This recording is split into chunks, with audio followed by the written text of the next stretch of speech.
Mortals of Earth. What you're hearing about here is one of the most mind-bending ideas I've come across lately, and it comes from researcher Jimmy Blanchett. He's been working on something called Geometric Harmonic Physics, and the results are, well, they're hard to ignore.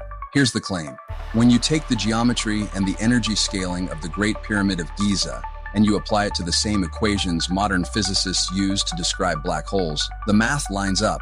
And not just in a fuzzy handwave kind of way. It matches with staggering precision, over 99.9% accuracy. Now let me unpack that a little. Normally, black hole math involves some of the deepest constants in physics. Things like the speed of light, Planck's constant, the gravitational constant, Boltzmann's constant. Blanchett uses a slightly different system of units, what he calls geometric harmonic units, nautical miles and geometric seconds. And when those values are plugged into black hole formulas, something wild happens. The 5 big properties of a black hole, its diameter, its event horizon area, its volume, its entropy, and even its Hawking temperature, collapse down into simple relationships tied to pi and phi. Those are the same numbers that show up everywhere in nature, in spirals, shells, galaxies, and of course, in the geometry of the pyramid itself. What's really crazy is how sensitive this is. If you change those constants by even 1%, the whole alignment collapses. That means it's not just a neat coincidence, it looks like a deliberate encoding. So what does that mean? According to Blanchett, the Great Pyramid isn't just a tomb or a monument.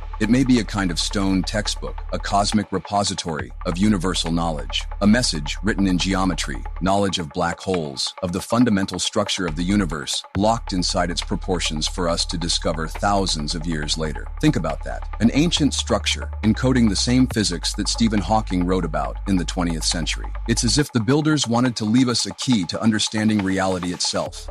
Want to dig deeper? Check out Jimmy Blanchett's posts regarding this. The paper, charts, and math are all laid out for you. That's all for now. Stay curious and have a good one.